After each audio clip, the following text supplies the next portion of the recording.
Hello friends, this is Neha and welcome to NV learning platform.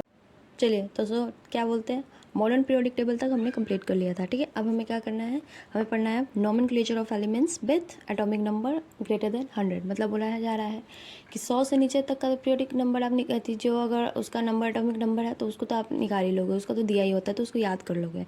लेकिन 100 से ऊपर होता है तो उसका नंबरिंग हम कैसे करते हैं उसी को हमें देखना है। तो देखिए, सबसे पहले क्या लिखा हुआ है, the naming of an new elements, जो नए एलिमेंट दिए हुए हैं, had been traditionally the privilege of the discoverer.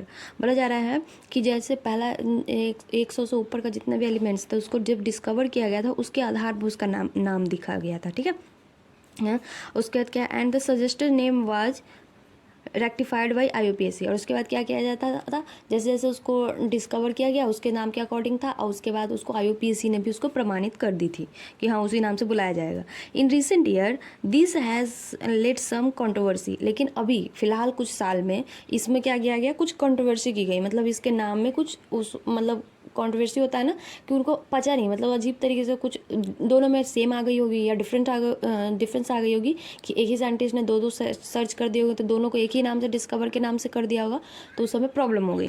उसके बाद क्या, the new elements with very high atomic number are so unstable that only minor quantities, देखिए क्या लिखा हुआ है, the new element with very high atomic number are so unstable that only minor quantities sometimes only a few atom of them obtain. बोला जा रहा है कि जब नए अब तो ये है 100 से ऊपर एटॉमिक नंबर होना का मतलब आप समझ रहे हो कि 100 से ऊपर एटॉमिक नंबर का मतलब हुआ कि बहुत ज़्यादा एटॉमिक नंबर।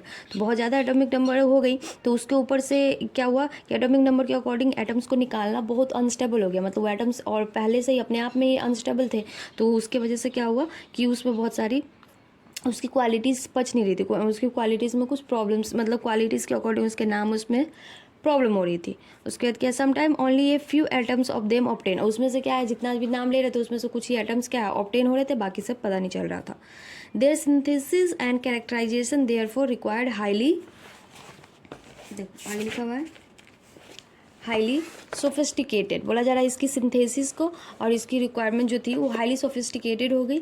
कॉस्टली इक्विपमेंट, मतलब उसको निकालने में, उसको ढूंढने में इतना ज़्यादा मतलब पैसे लगने लगे लेबोरेटरी में, कि उसको करने के लिए आप जितना ज़्यादा आप किसी भी चीज़ को करोगे तो उसके महंगाई बढ़ जाती है ना। जैसे कि गोल्ड इतना महंगा क्यों है या फिर सिल्वर इतना महंगा क्यों है बाकी सब एटम्स एलिमेंट्स से, इसलिए इतना ज़्यादा है क्योंकि वो उसकी रिक्वायरमेंट, हमारे पाया कम जाता है और उसके बाद इसकी रिक्वायरमेंट यूज़ भी ज़्यादा हो जाती है इसीलिए। और सबसे इम्पॉर्टेंट कि इसको खोदने में भी बहुत ज़्यादा क्या बोलते हैं पैसे लगते हैं। अब गोल्ड और सिल्वर उस दोनों से भी ज़्यादा, सबसे ज़्यादा इस दोनों के रिस्पेक्ट में क्या है, गोल्ड और सिल्वर के रिस्पेक्ट में क्या होता है कि ये आपका डायमंड होता है वो ज़्यादा और महंगा हो जाता है इसी सब केस से। ठीक है, अब उसके क्योंकि डायमंड को पहले खदान में से निकालते हैं, फिर खदान में से निकालने के बाद उसको लेबोरेटरी में पूरा उसको ठीक करते हैं, उसको क्रिस्टल करते हैं, ग्रेनाइट करते हैं, तो इस समय पैसे जाते हैं। तो इस समय पैसे जाएगा तो किससे लेगा, जो खरीदेगा उसी से पैसे लेगा ना। नहीं तो जो आपका मतलब फैक्ट्रीज वगैरह है, जो खदान है, यू सब क्या हो जाएगा, सबके सब क्या बोलते हैं माइंस वगैरह, तो सस्ती हो जाएगी, मतलब उसको लॉस ही लॉस होगा। तो लॉस में तो कोई जिंदा नहीं रहना चाहता है। ठीक है, such work is carry out with competitive spirit. इसीलिए बोला जा रहा है क्या, इसको कुछ कम्पिटिटिव स्पिरिट, इसीलिए क्योंकि आप एक खोदेगा और वो देखेगा कि अभी नॉर्मल से दुकान में भी आप चले जाओ किसी में भी, तो आप एक सब्जी मंडी में ही जाते हैं तो सब्जी मंडी में देखना कि अगर दो सब्जी वाले सेम सब्जी बेच रहा है, मान लो कि दो आदमी गोभी बेच रहा है, एक यहाँ पे बैठा हुआ है और एक यहाँ बैठा हुआ है, बट इसका रेट पूछो और इसका रेट पूछो, ऐसा नहीं कि अंदर अंदर जाओगे तो रेट कम कर देगा। जितना रेट इसका है उतना ही रेट उसका हो, क्योंकि उसको पता है कि ये भी उतने में बेचेगा तो मैं क्यों दूसरे में बेचूँ। तो दोनों का कंपटीशन इसी तरीके से हो जाता है कि आपस में वो कम करके या ज़्यादा करके नहीं बेचना चाहता है कोई भी, जो सब चाहता है कि पैसे मुझे ज़्यादा ही मिले लेकिन कम ना मिले। समझ रहे हो, तो ये कंपटीशन का ही हो गया।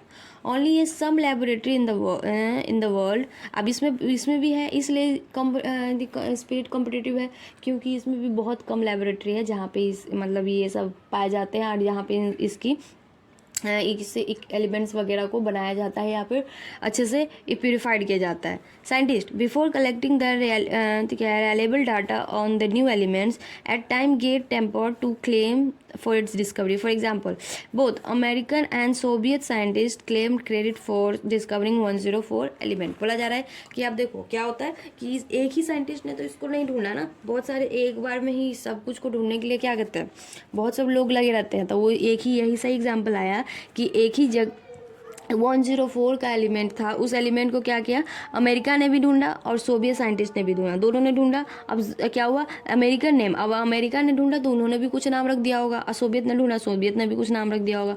अमेरिकन नेम कर दिया उसको rutherfordium, where Soviet name is क्या, क्रूचैटवोर्बियम, दोनों ने अलग अलग नाम रख दिया।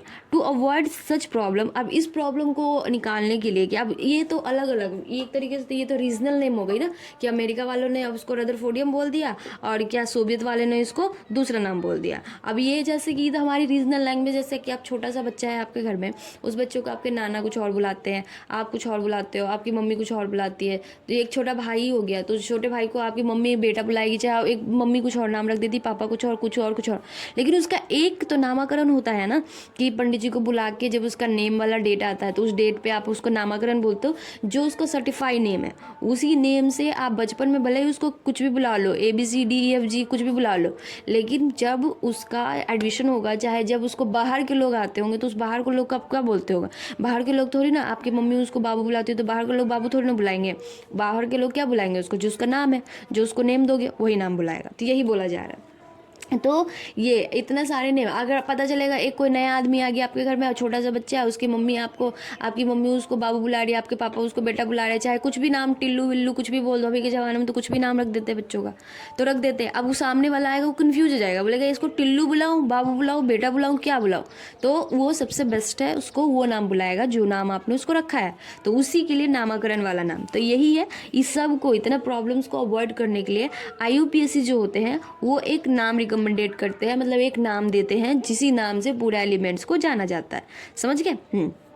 तो वही है, to avoid such problem such IUPAC has made recommendation that until a new elements discovered is proved, its name officially recognized, the systematic nomenclature could be derived directly from the atomic number of element। बोला जा रहा है, उन्होंने क्या कहा कि जब तक elements using the numerical roots for 0 to number 1 to 9, अब बोला जा रहा है कि IUPAC वालों ने कहा कि देख, अमेरिका वाला तुम अलग नाम रख रहे हो, सोवियत वाले तुम अलग नाम रख रहे हो, अब ये कोई और आदमी इस देश के साइंटिस्ट इसको ढूंढ लेंगे, वो भी बोलेंगे वो भी अलग नाम रख लेंगे, तो बेचारा क्या हो जाएगा, 104 एलिमेंट है, उसी 104 नंबर के एलिमेंट का क्या हजारों नाम हो जाएंगे।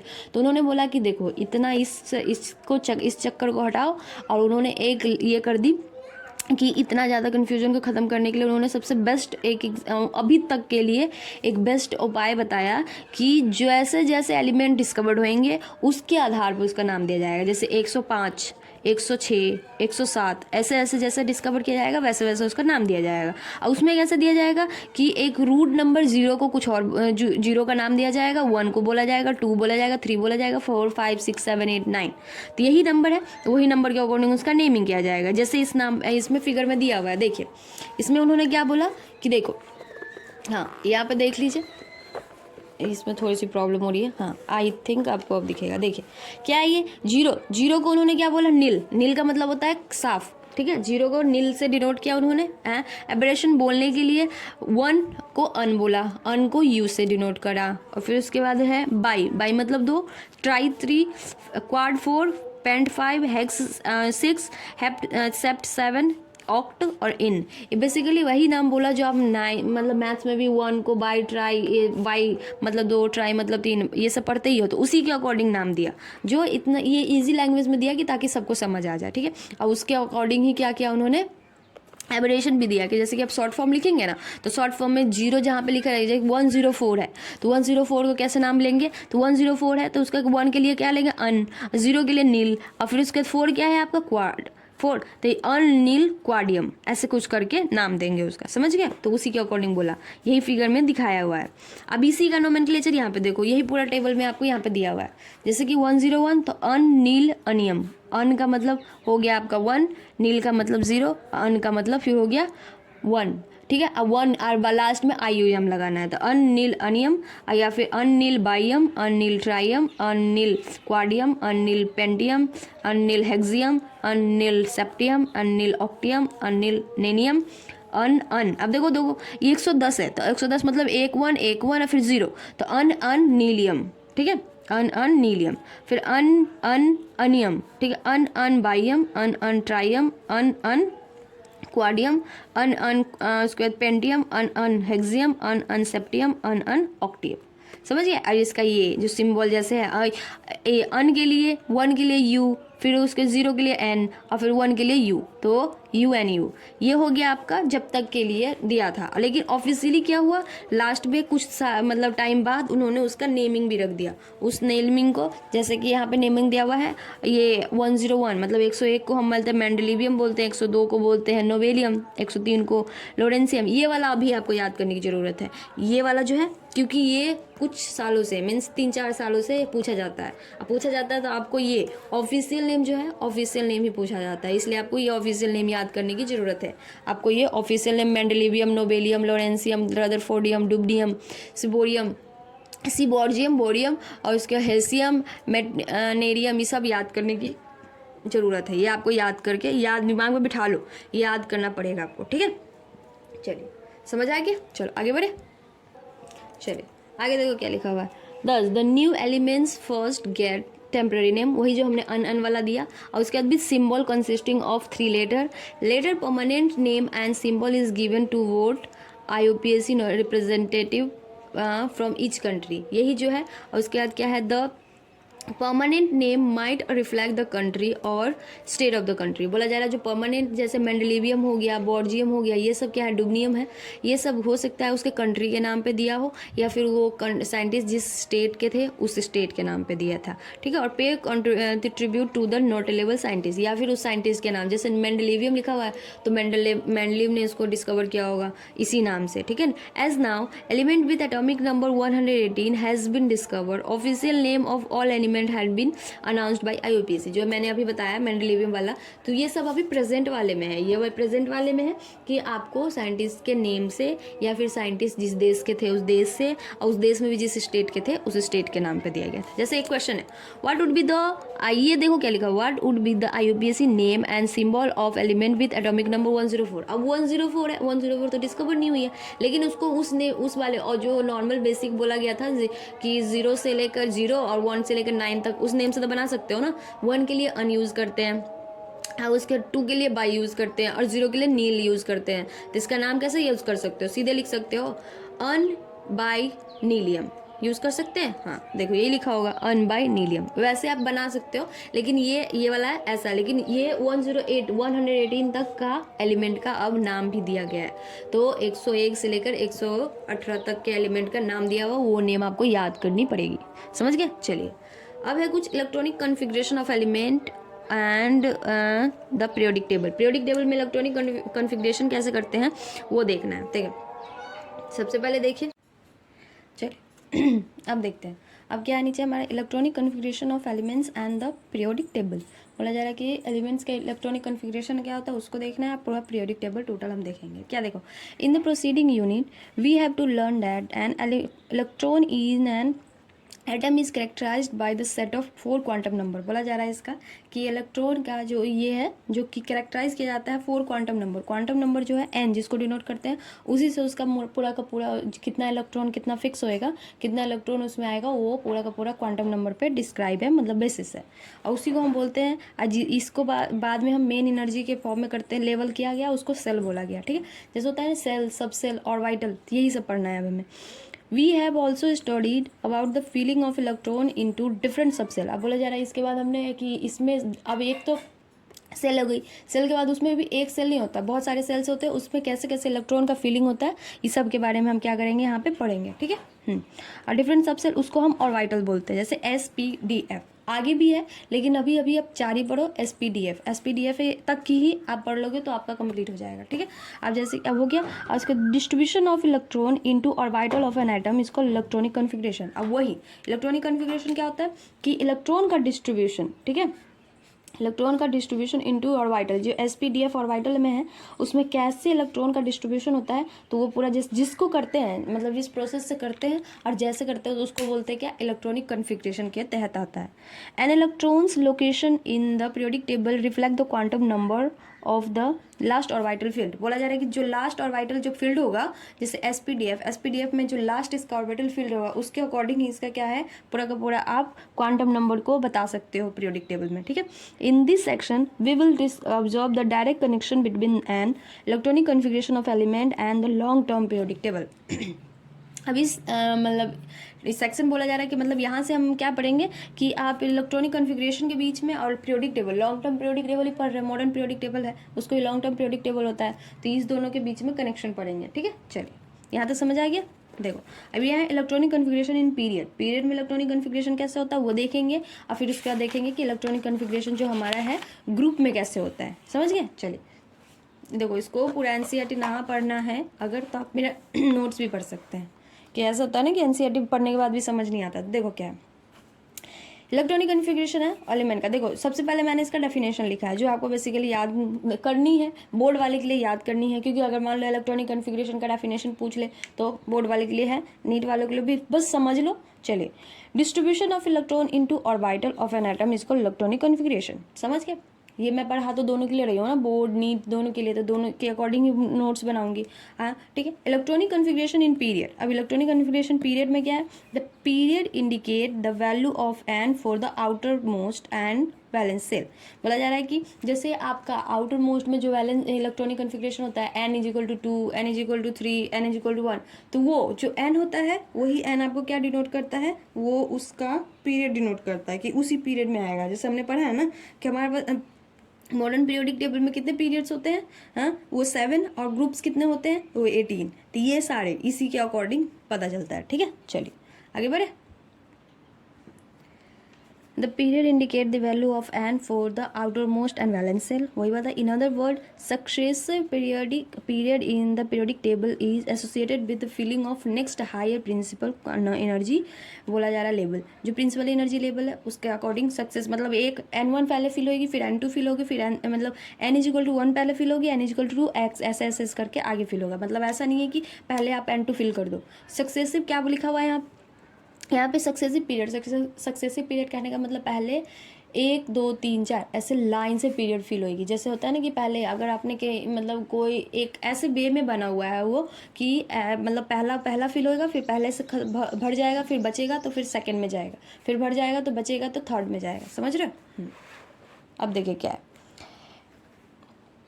it can be readily seen in the number of element, each period is twice the number of atomic orbital, ठीक है, available in the energy level that is being filled. The first period n is equal to 1 start with the filling of lowest level, one is 1s, and therefore has two filled hydrogen 1s1 and helium 1s2। अब बोला जा रहा है कि सबसे lowest level पे क्या है, 1s से स्टार्ट हुआ तो 1s1 फिर 1s2, और इस s का वैल्यू जो आउटर मोस्ट इलेक्ट्रॉन s है तो s की हाईएस्ट कैपेसिटी कितनी होती है 2, तो उसमें बस 2 फिल हो गया। 2 उसके बाद spdf, s का होता है 2, p का हो जाएगा आपका 6, फिर आपको d 10 और f का मतलब यहाँ पे आपको 14। तो जैसे जितना है उतना ही भर सकते हो ना, उसके अलावा एक्स्ट्रा तो आप भर नहीं सकते, तो वही दिया हुआ है। समझ गया। ऐसे हाइड्रोजन का एटॉमिक नंबर कितना होता है, हाइड्रोजन इज इक्वल टू 1 होता है, हाइड्रोजन 1 से स्टार्ट होती है तो 1s1 ही होगा। फिर हाइड्रोजन के बाद क्या आता है हमारा हीलियम, ठीक है, तो हीलियम का कितना होता है हमारा हीलियम का आता है वो 2, एटॉमिक नंबर 2, तो 1s2, ठीक है। अब उसके बाद है हीलियम हो गया, जिसका हो गया फर्स्ट सेल के कंप्लीट हो गई इसकी। Then second period n is equal to 2 आएगा, स्टार्ट होगा विथ लिथियम से, एंड थर्ड वही पूरा दिया हुआ है, and third electrons enter in 2s orbital, and the next element beryllium has 4 electron configuration है, the 1s1 2s1 starting the next element boron, and ये पूरा का पूरा आपको दिखाया हुआ है। चलिए मैं पढ़ देती हूँ। starting from the next element boron, the 2p orbital are filled with electron when a L cell is completed at neon, या 2s2 2p6, ठीक है। ये 2s2 2p6 लिखा है, इसका मतलब 1s1 ये आगे होगा, समझ रहे हो। तो 1s ये हो जाएगा तो 1s2, और उसके बाद क्योंकि एक s में 2 भरता है ना, तो 1s2 2s2 2p6, तो टोटल जोड़ोगे तो नियॉन का कितना आता है, ये हो गया आपका 1s2 2s2 मतलब 4 और ये 2p6 10, तो नियॉन का एटॉमिक नंबर हमारा 10 होता है। दस there are 8 electron in the second period. उसके बाद द थर्ड पीरियड है, ये ऐसा ही है। देखो इसका मैंने एक पूरा का पूरा आपको दिखाया है, आई होप आपको इसमें दिख रही होगी, दिखेगी ऐसे वाले में। देखिए ये देखो क्या है, ये ऐसे करने पर दिख रहा है। आप एक बार घुमा लेना अपना फ़ोन को, क्योंकि अगर मैं वैसे बताऊंगी, ऐसे इसको ऐसे पलट दूंगी तो आपको पूरे वीडियो में नहीं आ पाएगा, समझ रहे? देखिए देखिए क्या है, पीरियड फर्स्ट का n इज इक्वल टू 1 हुआ, 1 इज इक्वल टू यहाँ पे क्या है 1s1, ठीक है 1s1 है। अब इसके बाद ऑर्बिटल फिल्ड अप है 1s1 नंबर, यही पूरा का पूरा आपको पूरा एक्सप्लेन करके पीरियड में दिया हुआ है, तो उसको उतना पीरियड में नहीं पढ़ना, इस टेबल को देख लो। और उसके बाद क्या है, number of element in the period. अब इस पीरियड में नंबर ऑफ एलिमेंट कितना है, मैक्सिमम 1s1 में 2 एलिमेंट मैक्सिमम होता है। जैसे वो मैक्सिमम कहाँ से होता है, देखिए प्रॉब H किसको डिनोट करते हैं, हाइड्रोजन को, तो हाइड्रोजन का एटॉमिक नंबर कितना आता है 1, तो हाइड्रोजन 1 से लेकर, और हीलियम यहाँ पे 2 है एंड फ्रॉम है, यहाँ से फ्रॉम एंड 2, तो फ्रॉम है हीलियम, हाइड्रोजन से लेकर हीलियम का कितना होता है एटॉमिक नंबर 2, तो 2 तक जाएगा, ठीक है। तो ये रिमार्क, इस पीरियड को कौन सा पीरियड बोलते हैं, इसको वेरी शॉर्ट पीरियड, ठीक है। Period 1 is very short period. अब सेकंड पीरियड वही जो आपको लिखा हुआ था, तो सेकंड पीरियड का n is equal to 2, n is equal to 2 क्या था 2s2 एंड 2p हो गया। और उसके बाद है 2p6 होगा यहाँ पे, तो यही लिखा हुआ है, ये 2s2 2p, ये 2s 2p, 2s के जगह पे number of electron 2 and p के जगह पे 2p के जगह पे नंबर ऑफ इलेक्ट्रॉन 6, तो दोनों जोड़ के कितना है 8। यहाँ ये कहाँ से स्टार्ट होती है, लिथियम एटॉमिक नंबर 3 से स्टार्ट होती है और नियोन एटॉमिक नंबर 10 तक जाती है, समझ रहे हो। तो नंबर ऑफ एलिमेंट, इसमें नंबर ऑफ इलेक्ट्रॉन 8 फिक्स होएगी, सॉरी हो गया। अब उसके बाद शॉर्ट पीरियड, अब इसको बोलते हैं, ये वेरी शॉर्ट पीरियड था, ये 8 आया तो शॉर्ट पीरियड हुआ, ठीक है। इसमें 8 इलेक्ट्रॉन फील्ड हुई। अब सेम थर्ड पीरियड में है 3s and 3p, 3s 3p मतलब 3s के जगह पे 2 और 3p की जगह पे 6, तो 8 इलेक्ट्रॉन फिक्स होगी इसमें। ये कहाँ से स्टार्ट होता है, ये सोडियम से स्टार्ट होता है आर्गन तक 18 तक, सोडियम 11 18 आर्गन, इसको भी शॉर्ट पीरियड ही बोलते हैं। फोर्थ पीरियड है, इसमें क्या है 4s, और 4s के साथ क्या है ये 3d, समझ रहे हो 4s 3d 4p। अब देखो 4s की जगह पे 2 इलेक्ट्रॉन, d की जगह पे मैंने कितना इलेक्ट्रॉन बोला है, d में फील्ड होता है 10 इलेक्ट्रॉन, तो 10 इलेक्ट्रॉन, और p में कितना फील्ड होता है, वो होता है 6 इलेक्ट्रॉन, तो पूरा जोड़ो तो 18 इलेक्ट्रॉन, तो इसको लॉन्ग पीरियड बोला जाता है। कहाँ से स्टार्ट होता है, ये पोटासियम से स्टार्ट होता है, क्रिप्टन पे जाता है, ठीक है, ये याद रख लीजिए। फिफ्थ में है तो ये 5s 4d और 5p, सेम यहाँ पे भी होगा, 5s की जगह पे 2, d की जगह पे 10 और एक p की जगह पे 6, ये भी 18 इलेक्ट्रॉन, और ये Rb रुबिडियम जिसको बोलते हैं लेकर जेनन तक, ठीक है, इसको लॉन्ग पीरियड बोलते हैं। अब है सिक्स्थ पीरियड, सिक्स्थ पीरियड में क्या है 6s, अब इसमें 6s आ जाता है, 4f आ जाता है, 5d आता है, 6p आता है, सब जोड़ दो, 6s के जगह पे 2, f के कितना बताया मैंने 14 इलेक्ट्रॉन, और इसका d का कितना होता है 10 और p का कितना होता है 6, सारा जोड़ को 32 आता है, ठीक है, सीजियम से लेकर रेनन तक, ठीक है। और ये है वेरी लॉन्ग पीरियड। अब उसके बाद सेवन्थ पीरियड है, ये भी है 7s 5f 6d 7p, ये सारे के सारे जोड़ोगे तो इसका भी आता है आपको 32, ये भी वेरी लॉन्ग पीरियड है, समझ गए। तो ऐसा यही पूरा का पूरा आपको टेबल, यही टेबल आपको पूरा का पूरा इस लैंग्वेज में एनसीईआरटी में इसमें समझाया है। अब इसके बाद इसको बोला आपको ट्रांजिशन सीरीज, तो ये सब मैं बताऊंगी आगे कि ट्रांजिशन सीरीज क्या होता है, ट्रांजिशन सीरीज में कौन से एलिमेंट्स आते हैं, कौन से ग्रुप्स आते हैं, ये सब मैं बताऊंगी, तो इसको परेशान होने की जरूरत नहीं है, आप इसको रीड करिए। ये ओवरऑल आपको क्या कहते हैं, इस टेबल को, ओवरऑल इस टेबल को ही आपको इसमें समझाया गया है, ठीक है, तो इसलिए हम इसको नहीं पढ़ेंगे, इसको रीडिंग आप खुद से कर लीजिएगा। रीडिंग मतलब मैं एनसीईआरटी अगर मैं एक एक लाइन रीडिंग कराने बैठूंगी तो हमारा एक लाइन में ही पूरा टाइम चला जाता है, मतलब एक पेज ही कंप्लीट हो पाता है, तो वो ऐसा नहीं पढ़ाऊंगी मैं, आप इसीलिए मैं अपना अलग से नोट्स बना रही हूँ कि इस नोट्स की वजह से अब आपको इतना पेज पढ़ने का जरूरत नहीं है। देखो इसकी वजह से इतना पेज पढ़ने का आपको कोई ज़रूरत नहीं है, ये पेज आपको पूरा का पूरा इसमें क्लियर हो गया। यहाँ पे भी देखो 39, यहाँ पे 71 एटॉमिक नंबर के अकॉर्डिंग आपको इसका ब्लॉक दिया हुआ है। इनर ट्रांजिशन सीरीज क्या होता है ये मैं बताऊंगी, ट्रांजिशन सीरीज क्या होता है ये भी मैं बताऊंगी। ट्रांजिशन सीरीज डी ब्लॉक को बोलते हैं, इनर ट्रांजिशन सीरीज बोलते हैं एफ ब्लॉक को बोलते हैं, लेकिन हम मतलब क्या बोलते हैं पूरा अच्छे से समझाऊंगी मैं। ये आपको पूरा का पूरा पीरियोडिक में कैसे इलेक्ट्रॉनिक कन्फिग्रेशन कैसे हुआ, इलेक्ट्रॉन कौन से ऑर्बिटल में कितने इलेक्ट्रॉन फिल होते हैं, ये सारा का सारा आई होप आपको समझ आ गया होगा कि कौन से पीरियड में कौन सा। ये भी आप याद कर लोगे कि कभी कभी पूछता है ना कि कोई इसमें से कोई भी नंबर दे देगा, पीरियोडिक टेबल में से कोई भी एलिमेंट दे देगा और उसको बोलेगा आपको बताना है इसका पीरियड बताइए, तो आप पीरियड इससे देख के बता सकते हो ना। अगर इसको लर्न कर लिए, हाँ, और मान लो यहाँ से आपको सोडियम से लेकर आर्गन, सोडियम का आपको पता है एटॉमिक नंबर कितना होता है 11, आर्गन का एटॉमिक नंबर आपको पता है कितना होता है 18। अब बोल देगा इसमें 15 का एटॉमिक पीरियड बताइए, तो अब बता दोगे ना कि 11 से लेकर 18 तक का पीरियोडिक टेबल में कौन से पीरियड में आता है एटम, जितने भी एलिमेंट्स होते हैं वो सारे के सारे थर्ड पीरियड में आता है, तो 15 वाला भी पक्के से थर्ड में होगा। तो ये वाला ऐसा क्वेश्चन पूछते हैं, इसीलिए मैंने ये टेबल बताया है, ठीक है। आपको ऐसे क्वेश्चन भी पूछते हैं, या फिर कोई एलिमेंट दे देंगे और उस एलिमेंट का नाम, जैसे जेनन ही दे दिया, बताओ यहाँ पे आपको कोई दे दिया कि जेनन दे दिया, बोला कि इसका नंबर एटॉमिक पीरियड नंबर बताइए, तो आप बता सकते हो ना। जेनन का मतलब होता है 54 आप देख लोगे कि जेनन, आप देख लोगे कि कितना से कितना, तो ये पीरियड टेबल आप अच्छे से लर्न कर लीजिएगा, ठीक है, समझ गए। चलिए आगे बढ़े। चलिए अब क्या पढ़ना है हमें, ग्रुप वाइज इलेक्ट्रॉनिक कन्फिग्रेशन। हमने पीरियोडिक, हमें इलेक्ट्रॉनिक कन्फिग्रेशन पीरियड में कैसे होता है वो देख लिया। अब ग्रुप में देखो क्या है। Element in the same vertical column, बोला जा रहा है कि element in the same vertical column और group have similar valence shell. जो एक लाइन वर्टिकल कॉलम आएगी तो उसकी वैलेंस सेल कितनी होगी, सिमिलर ही होगी। जैसे ग्रुप 1 में देखते हैं तो लास्ट में आपका क्या आता है 1s1 है, ठीक है, 1s1 तो नीचे आएगा तो आपका 2s1, सारे के सारे वैलेंस इलेक्ट्रॉन क्या होंगे, सेम होते हैं, ठीक है। Electronic configuration, same number of electron in the outer most, valence shell मतलब आपका सेम क्यों होता है, बिकॉज ऑफ द क्या, आउटर मोस्ट इलेक्ट्रॉन में क्या होता है, सेम नंबर ऑफ इलेक्ट्रॉन्स होते हैं, ठीक है। सिमिलर, उसकी प्रॉपर्टीज भी क्या होती है, बहुत सारी सिमिलैरिटी होती है। फॉर एग्जांपल अब देखो इसमें ग्रुप में कितना ग्रुप में बांटा हमने था, बता दिया था मैंने कि ग्रुप 18 तक, ग्रुप 18 में बांटा है। जैसे ग्रुप वन एलिमेंट को हम क्या बोलते हैं, उस एलिमेंट का नाम है अल्कली मेटल जिसका NS1 इसका डिनोशन है वैलेंस सेल का। फिर ग्रुप 2 जिसको हम बोलते हैं अल्कलाइन अर्थ मेटल, ठीक है, ये है। जैसे ग्रुप 2 आपका आ गया अल्कलाइन अर्थ मेटल। फिर है यहाँ पे मैंने इंपॉर्टेंट जैसे ग्रुप 3, 4, 5 ऐसे नहीं, मतलब सारे जो देखो 3 से लेकर आपके जो 12 है उस 12 के बीच में क्या बोलते हैं, कोई इंपॉर्टेंट है उसी लाइन को, उसी को लिखा है। बाकी आपको बेसिकली एस ब्लॉक और पी ब्लॉक, देखो ऐसे है ना हमारा, ये एस ब्लॉक हुआ, ये पी ब्लॉक हुआ, अब बीच में आता है आपका यहाँ से यहाँ तक डी ब्लॉक।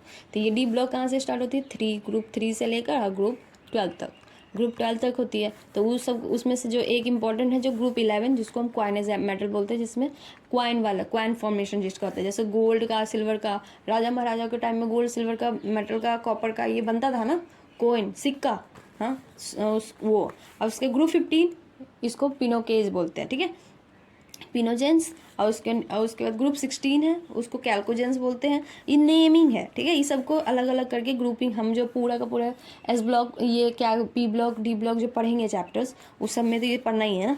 और ग्रुप 17 का होते हेलोजेंस बोलते हैं, ग्रुप 18 को नोबल गैस और एरोजेंस बोलते हैं।